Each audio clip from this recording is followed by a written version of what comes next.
First of all Jaganmohan Reddy అన్నకి నేను పాద నమస్కారం చేసుకుంటున్నాను. ఎందుకంటే ఒక చేనేత బిడ్డను, ఒక సాధారణమైన కుటుంబము, మధ్య తరగతి కంటే దిగువన ఉన్నటువంటి కుటుంబం నుండి వచ్చినటువంటి ఒక సోదరిని ఈరోజు తన ప్రభుత్వంలో ఒక పద్మశాలి కార్పొరేషన్ చైర్మన్ గా ఇవ్వడమే కాకుండా ఈ రోజు చేనేత విభాగం సంబంధించి ఈ మీటింగ్ కి నన్ను నిర్వహించమని చెప్పినందుకు అన్నకి ప్రత్యేకంగా ధన్యవాదాలు తెలియజేసుకుంటా ఉన్నాను. నేను అడ్వకేట్ అని కూడా చెప్పమంటున్నారు అన్న, చాలా థ్యాంక్స్ అన్న. అన్నకి ఒక్క విషయం చెప్తాను అన్న గురించి, ఏంటంటే జగనన్నకి ఏ రకంగా మనుషులు అనే వాళ్ళు గుర్తుంటారు అని చెప్పడానికి ఒక్క సందర్భం చెప్తాను. జగనన్న ప్రప్రథమంగా పార్టీ స్థాపించినప్పటి నుండి నేను జగనన్నతో పార్టీ నడిచినాను. కానీ ఏనాడు అన్నకి పర్సనల్ గా నా విషయాలు ఏది చెప్పలా. కానీ నాకు కాళ్ళు బాగలేవన్న సంగతి అన్న ఎలా తెలుసుకున్నారో కూడా నాకు తెలియదు. ఎక్కడ కనపడినా నీ కాళ్ళు బాగలేవు, నువ్వు జాగ్రత్తగా ఉండు తల్లి అని చెప్తారు.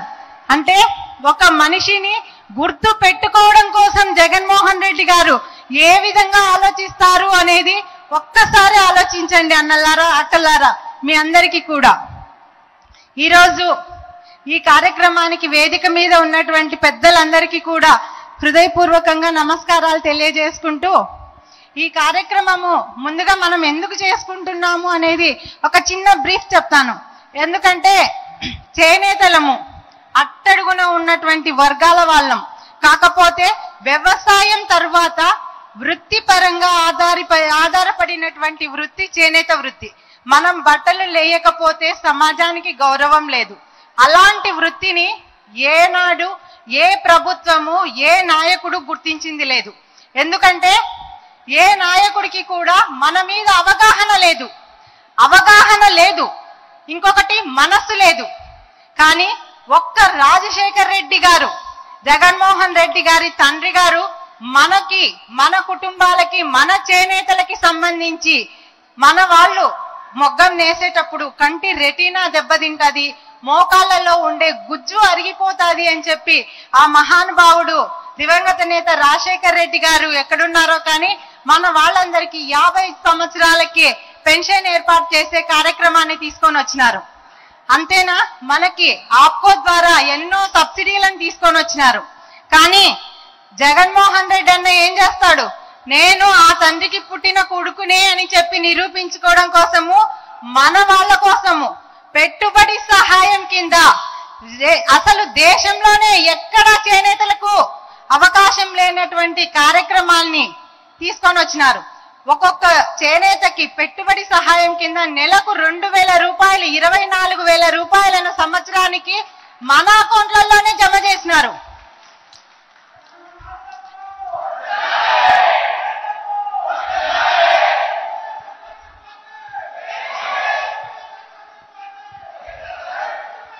జై జగన్, జై జగన్.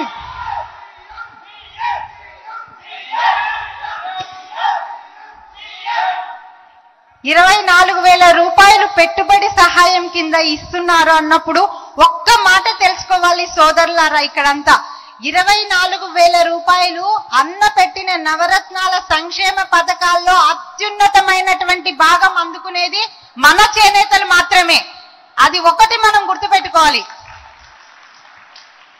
ఏ పథకానికి గాని వైఎస్ఆర్ ఆసరా తీసుకో, అమ్మఒడి తీసుకో, చేయూత తీసుకో, ఏ పథకానికి కూడా ఇంత అత్యున్నతమైనటువంటి ఆదాయము ఏ పథకానికి లేదు. ఒక్క చేనేతల గురించి ఆలోచించినటువంటి వ్యక్తి కాబట్టి జగనన్న ఖచ్చితంగా 24,000 రూపాయలు సుదీర్ఘ పాదయాత్రలో మన చేనేతలందరినీ ఎన్ని రకాలుగానో కలిసినారు. ఇంకొకటి ఏంటంటే చేనేతలకి అనుబంధం ఏంటంటే అన్న పుట్టిన ఊర్లో చేనేతలు జనాభా ఎక్కువ మంది ఉన్నారు.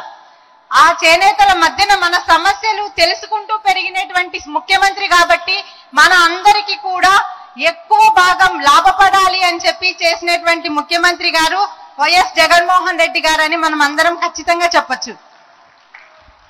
తర్వాత ఆప్కో సంబంధించి మనకు ఎన్ని రకాలైనటువంటి సబ్సిడీలు ఉన్నాయి. 180 కోట్లు అంటే తెలుగుదేశం పార్టీ హయాంలో జరిగినటువంటి హవాలాలు అన్ని కూడా కలిసి చేనేతలను నట్టేట్ల ముంచితే ఆప్కోని బయటికి తీసుకొని వచ్చి 180 కోట్ల రూపాయలను ఒక్కసారిగా ఆప్కోకి తరలించి మనందరికీ RRR గాని థెఫ్ట్ ఫండ్ గాని ఇచ్చి ఈ రోజు మనల్ని కొద్ద గొప్ప ఆప్కోలో సంఘాలను బతికించినటువంటి నేత జగన్మోహన్ రెడ్డి గారు.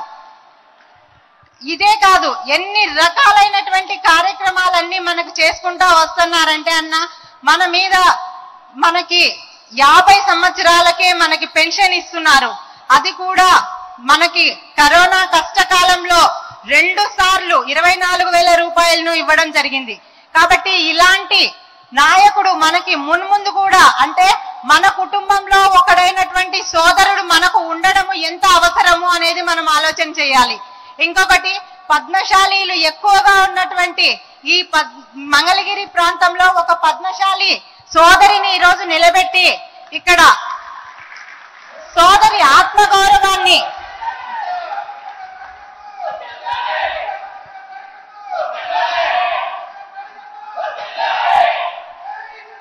జై జగన్.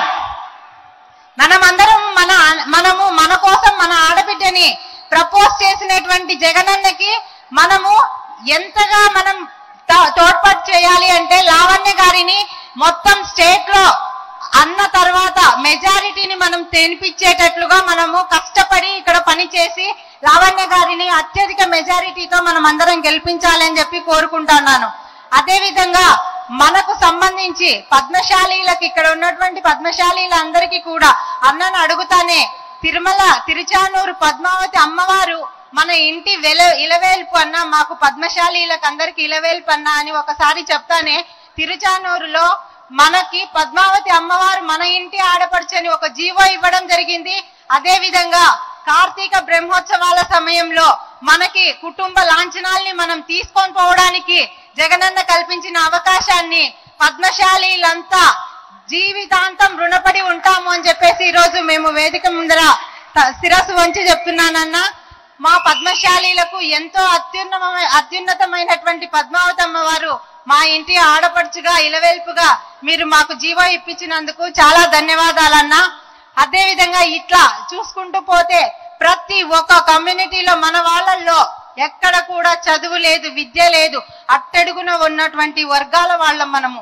అలాంటిది ఈ రోజు మన బిడ్డలు ఇంజనీర్లు, డాక్టర్లు, లాయర్లు, టీచర్లు ఇలా చదువుతున్నారు, ముందుకు వెళ్తున్నారు. ఎక్కడా గాని అక్షరాభ్యాసం వెనకబడకోకుండా, స్కూళ్ళకు వెళ్ళకోకుండా, లేకుండా పంపించకుండా ఉండేవాళ్ళు లేరు. ఈ 5 సంవత్సరాల్లో 0% మంది మాత్రమే స్కూల్కు వెళ్లకుండా ఉన్నారు. అంటే ఆ ఘనత అమ్మఒడి వేసినటువంటి అన్నదే దక్కుతుంది. కాబట్టి ప్రతి ఒక్క పథకాన్ని కూడా జగన్మోహన్ రెడ్డి గారు మనల్ని, మన ఆత్మీయుల్ని గుర్తు పెట్టుకొని, మన బీదోళ్ళందరినీ గుర్తు పెట్టుకొని ప్రతి ఒక్కరికి కూడా ఆ పథకాల్ని అందజేసినటువంటి అన్నని మనం ఎప్పుడైనా కూడా, ఇప్పుడే కాదు, ఈ 2024లోనే కాదు, మళ్ళీ వచ్చే ఎలక్షన్ల వరకు కూడా మొత్తం చేనేతలంతా అన్న సమక్షంలోనే అన్ననే సీఎం కావాలని కోరుకుంటారని చెప్పేసి నేను వీరందరూ ఆశీర్వదించాలని కోరుకుంటున్నాను. ఇక్కడ ఇంకొక మాట చెప్పాలి. ఏంటంటే ఇక్కడ ఇంకొక మాట చెప్పాలి. తెలుగుదేశం పార్టీ వాళ్ళు మన రక్తంలోనే తెలుగుదేశం పార్టీ రక్తం ఉంది అని చాలా మంది చెప్తారు. ఎందుకంటే అప్పట్లో ఎన్టీ రామారావు గారు జనతా వస్త్రాలను తీసుకొని కిలో రూపాయికి బియ్యం ఇయ్యడం వలన ఈ చేనేతలంతా కూడా తెలుగుదేశం పార్టీకి చెందిన వాళ్ళు అని చెప్తారు. కానీ ఆ తెలుగుదేశం పార్టీ ఎన్టీ రామారావు గారి చరిత్ర ఎప్పుడో ఇది పోయింది.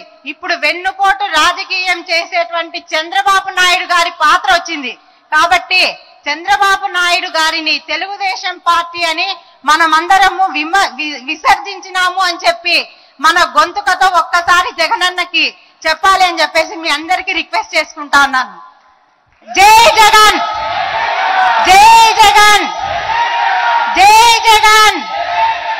ఈ అవకాశం ఇచ్చినటువంటి జగనన్నకి ధన్యవాదాలు తెలియజేసుకుంటూ ఇప్పుడు మన ఎమ్మెల్సీ గారు మన సాక్షాత్తుగా మన పద్మశాలి కులస్తుల్లో, చేనేత కులస్తుల్లో అత్యున్నతమైనటువంటి స్థానాలు కల్పించిన జగనన్న మాత్రమే కల్పించారు. 8 మంది చైర్మన్లను ఈరోజు రాష్ట్రంలో వివిధ ప్రదేశాల్లో మున్సిపల్ చైర్మన్లుగా నియమించినారు.